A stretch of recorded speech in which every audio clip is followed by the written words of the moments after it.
develop the further penetration in the smaller stage.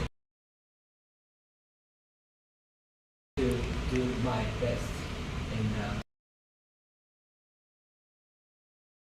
years to come.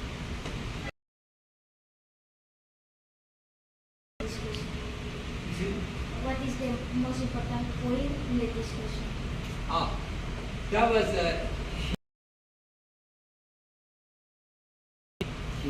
he introduced to me. It was a very impressive to me. So,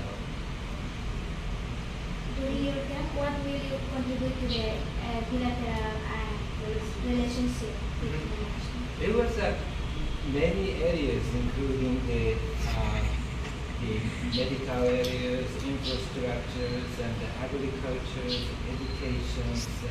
It's a huge range of the cooperation here. And all government assistance, but also the private investment, including such as shipbuilding company now is project under the way. So that is also my